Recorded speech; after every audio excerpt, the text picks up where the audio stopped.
We are live. Good morning. We are in Senate Judiciary. It's March 31st. We're taking up page 540. We have Ledge Counsel here with us, and I dare to say that this was a pretty straightforward, simple bill. Yeah. So we'll see where that takes. So we heard some testimony from Judge Zoning, and basically this bill implements the recommendations from the post-adjudication reparative program working group. And just in a nutshell, can you remind us of what those policies are? Sure. So Hillary Chutter Ames for the Office of Legislative Counsel. The post-adjudication reparative program working group was created because 2 years ago, an act made a bunch of changes to pre-charge, diversion, and the working group was supposed to look at statutes and make some recommendations about how to make the post-adjudication restorative justice approaches consistent. So that was the goal of the changes here. I think the most important thing is that the bill creates a new section. This is on page 2, line 13, a new section in Title 28, section 913, called Restorative Justice Program Referral. And that essentially captures in one place, one-stop shop, all the information regarding referral to a restorative justice program, either as a sentence or as a condition of a sentence of probation. Most of this section just moves language from other parts of the statute into one section so that it's easy to find all in one place. The new provisions are the relevant factors a court shall consider. The court can consider any relevant factors, but the statute for the first time lists some examples of what those factors could be. And this section also refers to standardized forms and standardized rules, procedural rules for post-adjudication reparative program referral across the state. So that is what the court administrator to prepare forms and Supreme Court at their discretion to adopt procedural rules. But that's it in a nutshell. Great, thank you very much. Just to refresh our memory on this, and do you happen to recall the working group that had the attorney generals, state's attorneys, and defenders on it? If you happen to Let me double check. There was a DOC representative, Judge Zoning chaired it, and then representatives from restorative justice community centers across the state. So the working group did not itself have representation from the Attorney General's office or DSAS, but I believe, yes, in their work, they did hear testimony from the Office of the Attorney General, Ted Delos, and DSAS, and there's two months. So another witness could speak more to exactly who they heard from and what they heard, but they did take that testimony. Thank you. So since we did hear from the chair of the working group, was supportive of this and did say that it implements the results of Act 180. And that group heard from those witnesses that I just described. I guess this is a question for the committee. Do we feel like we need to hear directly from the Attorney General, state attorneys, or defenders on this particular bill? I mean, it seems pretty tactical. Pardon? Just moving to be easier to found in the statute, right? Yeah, that's how I understand it. Does anybody want to hear from the other witnesses that testified in the working group?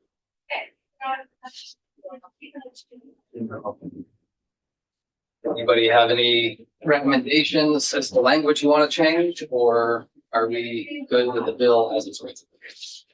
I just want to make sure those individuals that we didn't hear from, was there any opposition whatsoever to this? So everyone's supportive of this, I take it. So I believe Chief Judge Zone testified that the entire working group was on the same page in support of the recommendations. And in the testimony on the House side, there were not objections raised. Thank you. Yeah. Anything else? Well, I would entertain a motion to vote H 540 out favorably. Okay. Any further discussion? Great. Yes, it really is. Hopefully. Let's see how that one works. Take it away. Senator Norris, Yes. Senator Baru, Senator Matos, yes, Senator Bihowski. Yes. Senator Hashi, Yes. we got 401. Who would like to support this? Thank you. Thank you, Hillary. Thank you.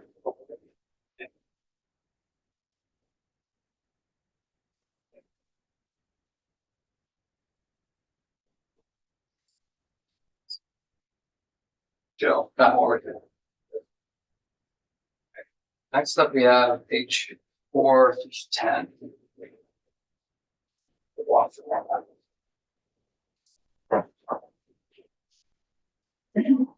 morning.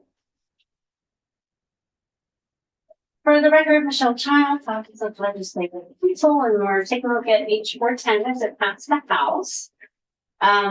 So I'll just give you a little background on this. So, one of you, although I don't know if any of you guys would have dealt with it, but there is currently a definition in Title 28 in the corrections title of recidivism. This was adopted, I don't know, before Justice Reinvestment 1. And it's a pretty complex definition. We'll see it here because it's reviewed from this bill. And my recollection was that it was at the time, leading up to the first Justice Reinvestment, and Senator Sears was going to a lot of these CSG conferences, and different states were trying to kind of get a handle on, how can we, measure what's working, what's not working, coming up with a definition of recidivism, to collect the data, to look at what programs and strategies are working. And that's what some states were using at the time. My understanding, and also from the testimony in the House, was that this definition isn't particularly used with any frequency in recent years. It's one that what is supposed to be for DHT. But as things have been evolving the last few years, right, and you've been moving more towards collecting a lot of criminal justice data, looking at programs and sentencing and different strategies that you want to more, there's been talk about having a more workable definition of recidivism. And also, House Judiciary was interested in starting to create kind of one place in statute where you're collecting all kinds of different data and asking for reports. Right now, they're kind of scattered in different places. Some are in Title 20, some are in Title 28. And so what this bill does is it creates a new chapter in Title 13 in your crimes and criminal procedure title, where we're going to start putting all this stuff when you're asking for certain, reports or data collection, things like that. It repeals the old or the existing definition of recidivism and adopts a new one, and then asks for certain annual reports from the Statistical Analysis Center, which is we don't really quite understand how it works, but it's I'm sure this BPI can explain it to you, as well as crime research group. Is that every state has a Statistical Analysis Center. DPS contracts with CRG to be that for Vermont, and so they're the ones. And I'm sure you have them in here many times. And Monica and Robin from CRG were very involved in the draft with the language and the proposal. So that's just a little quick overview. We'll take a look at the language. In section 1, you'll see it's the creation of the new chapter on criminology measures in Title 13. And then you start out just with one definition, and that's for recidivism. So for purposes of this bill, recidivism means a relapse into criminal activity as evidenced by an individual who's convicted of a criminal offense after receiving a criminal conviction for a previous crime. So it's kind of just the plain language meaning, understanding of what we think of when we think of recidivism. You have one conviction, you're later convicted for another offense. So for the purpose of determining the recidivism event, it's going to be the date of arraignment for the subsequent offense. And that's, and so that would be, so if you have a conviction, the first conviction, and you'll see in the last sentence of this definition on lines 13 through 15.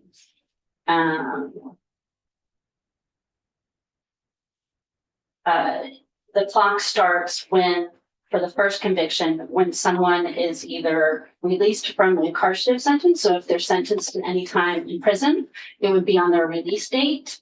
Otherwise, if they're sentenced to something like probation, a non-incarcerative sentence, it would be the sentencing date. So that's like where you start calculating from the first offense. Michelle, I'm not trying to split hairs, but we should, on line 13, should it be the tolling for calculating recidivism rather than the clock? Seems. The clock is how CRG refers to it, but I'm happy to change it for tolling. I have no preference. So if you would like that, I mean, I think of tolling just using what is statute of limitations, but it's fine. It's fine to use here if that's, or you could ask them when they're in here. I don't think anybody. Yeah, has just a a strong feeling small about it. thing that I noticed, but it's Sure. not critical. Okay, sorry. And then, so it would go from the date of sentencing, if they're sentenced to a non-incarcerative sentence, or the date of their release, if they're sentenced to some term of imprisonment, right? So that's the first point. Then the person is subsequently convicted of another crime, but instead of using that, the same thing, they would use the arraignment date for that. And that's just because of the availability of data and how they would calculate it. And I think CRG can talk to you a little bit more about why that was their recommendation. So the next is requiring some annual reports from the SAC.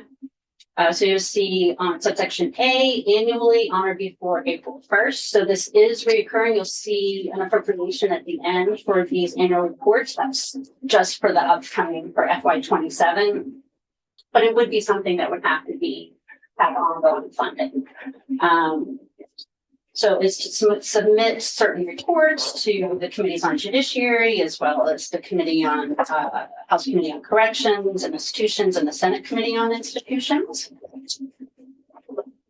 Then moving on to page 2, and then here's your list of the annual reports. So the first one is bail rates. So it's an annualized report on bail rates, including hold without bails, the monetary amounts, and bail posting information aggregated by county. And the report is to include data on pretrial detainees held in Vermont correctional facilities, including the crime type and the jurisdiction for which they are held. The second one is a report on recidivism. So we will be using that definition of recidivism to calculate. And you'll see there in the second sentence that the rate shall be calculated using a 3 and 5 year period. Again, that's a recommendation that came from CRG around like how far you look between the first instance and the second instance.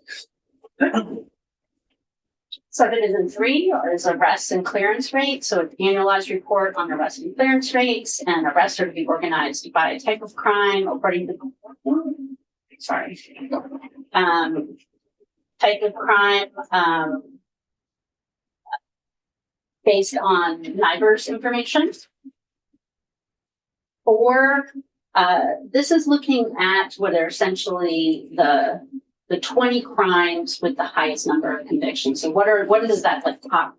They kept referring it to like the top 20 crimes, but it sounded like a game show. So I was trying to figure out how to describe it there. So it's, it's the ones that are most often charged and there's convictions for. So what do you most often see throughout the state? And so the first one is a report dealing aggregated information on the number, type, and length of sentences, including fines for those kind of top 20 crimes. And then B is a report detailing the total combined number of years of probation and incarceration sentenced by the courts for that previous year. You'll see the report is to include analysis of which crimes and counties contributed the most significantly to the sentences that were imposed. So that way you can look and see, you can say, okay, for if it's unlawful trespass, right? And that's, let's say that's one of the top 20 crimes, you would be able to see county by county how those are being dealt with in the different counties, because you're always looking at to have a more unified system, making sure there's a equal justice in all the counties, so you could compare those and see if there's any kind of outliers in terms of whether a couple of counties are sentencing people for much longer than other counties.